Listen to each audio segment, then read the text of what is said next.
Improved video and audio quality? We'll see. In addition, I'll show you a multi-function spreadsheet I built specifically for our upcoming expedition. It's all right here. Stay tuned.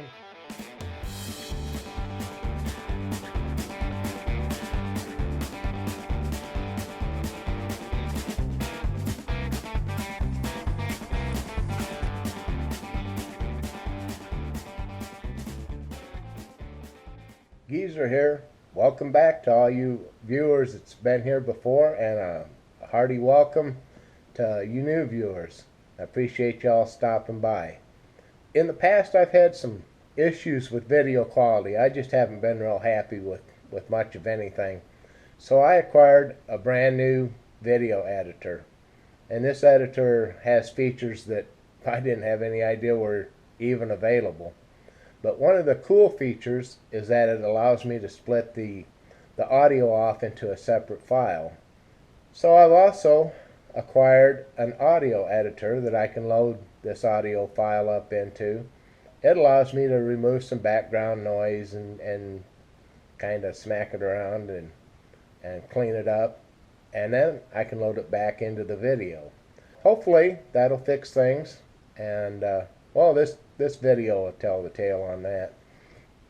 I appreciate all you viewers. I really do. I really feel that you deserve something pleasurable to watch if you're going to take the time to stop by and see what I got going on.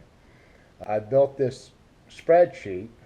It's a multi-function spreadsheet. I built it in a free program called OpenOffice Calc. It's very much like Excel that Microsoft puts out in their Office series.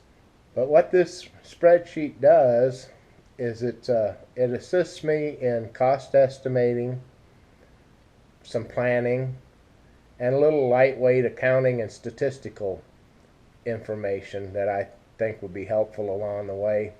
Let's take a look at it, and you might get some ideas for building one for yourself. And it's not hard.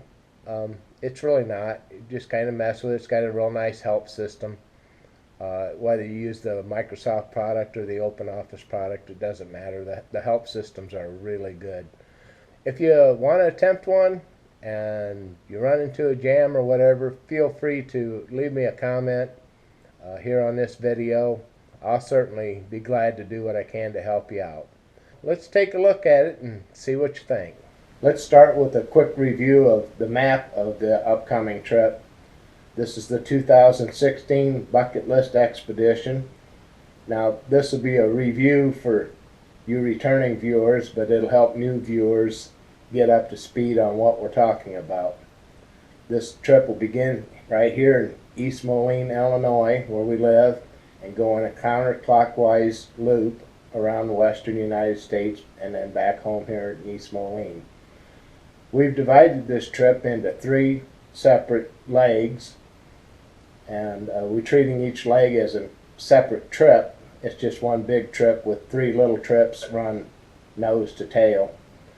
Leg 1, start here in East Moline, and we'll run out, pick up historic Route 66, and we'll follow it down through here, staying on Route 66 as much as we possibly can. And right here in Flagstaff, Arizona, we're going to take a side trip, and that'll come up through or past the Grand Canyon, Zion National Park, and Bryce Canyon. We'll return back down here to Route 66, follow it west all the way to the California coast here in Santa Monica, where we'll end leg 1, start leg 2, which it'll be a scenic ride up the coastal region of California. Come up, we'll angle off, go through Portland, Oregon, Seattle, Washington, on further north to Anacortes, Washington, and then back to Seattle, Washington, where we'll start leg 3, and it'll run eastbound up through here, and we'll stop at several national parks and some of the scenic attractions there are along this road, including Yellowstone National Park, Mount Rushmore, Chief Crazy Horse Monument, Custer State Park, amongst others. and then we'll continue on east, right back here to East Moline, Illinois, which will mark the end of the trip and the end of leg 3. This trip will be a little over 7,000 miles, and we're planning on it taking 3 to 4 months. And that should tell you right there that we're going to be taking some side trips as we go along. We'll find things that we want to see and do. Now let's take a look at some of the planning that's going on for this trip. Okay, this is a spreadsheet that I created for the bucket list expedition. I'm just going to kind of briefly go down through here. It could take me hours to explain the whole thing, but essentially I got a little section up here that calculates the days on the road, a total for the trip for each leg, leg 1, leg 2, leg 3. An area here that I can put some information into to create the estimated costs and what have you of the trip. This right here is for price per gallon of fuel.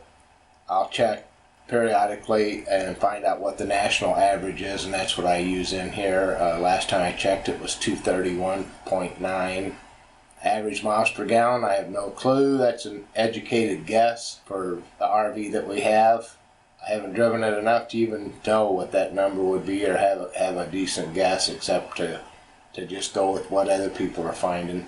So this information, all of this is what I use to create the estimates. I have an actual section here that's all calculated off of daily journal entries. This calculates the difference. As long as the numbers are in green, we're in good shape. If it's red, it's something I need to take a look at. And this just runs all the way down through here. Got leg 1, leg 2, leg 3, and each of the categories for the budget. Got miles, days, estimated actual difference, all the way down through here. The totals, fuel expenses, food expenses, lodging expenses, additional expenses. This is all updated, so at a glance I can kind of see where we're at with the finances and with the fuel mileage on Classy. You'll see here that this is all fictitious data at this point. I haven't really started getting real serious about making this accurate. The estimations is about the only thing that's accurate. For what I put in, this indeed are the estimates for the trip. You'll see here's the total expense for the trip, which actually comes out oddly enough to about $1 a mile. I think that's a coincidence. I don't think there's any mathematical reason for that. This is the journal entries. I'll update from receipts. So these are actual expenses. Again, have a section for each leg within each category. This is the fuel, and give it the information it needs, and it calculates the miles per gallon. As soon as I figure out how many gallons an hour it takes to run the generator, I'll probably rework this section a little bit here, because definitely running the generator is going to affect miles per gallon, and I really would like to know that information. And of course, I'll be passing all this information to you folks as we go along. Got food expenses split out into groceries if we're going to cook it, prepared if we buy it at a restaurant or street vendor or whatever. Lodging expenses I've got broke down to RV parks, campgrounds. If we should stay in a motel for any reason, that would go here. Anything else would go in here. Everything totals in these bottom lines here. Additional expenses I got broke down to do. This would be admission prices into an attraction or whatever. If we do something that costs us money, it'll go in here. To have, this would be your souvenirs or something extra for the RV, something extra for the girls, whatever. Transportation, taxis, buses, trolley cars, whatever, that would go in here. Propane, this will be a big one, I'm sure. And repairs, if we have to fix anything on Classy or any of the equipment or anything that we've got with us, that'll go in here. That's how all that works. Next time we'll go through how I've got it set up to track each individual leg in detail and a little more about where these estimated numbers come from, because all these actual numbers come from this journal section down here. It's all calculated and brought back up here. So I'll show you where all these estimated numbers come from in the next video. I don't want to run this too long. We'll finish up with the spreadsheet next time. If you have any questions, comments, or suggestions so far, please feel free to leave a comment below, and I promise I'll get back with you on that. We're about 5.5 months from departure, and there's a lot to do, a lot to plan, a lot to get, a lot to talk about, a lot to prepare for. There's just a whole lot of stuff to do yet, and I'll be right here sharing it with you. So until next time, happy trails. I hope you enjoyed today's video. You can let me know by clicking that like button down below. Don't forget to subscribe while you're there. You'll want to come along with us. You never know what might happen when there's a geezer at the wheel.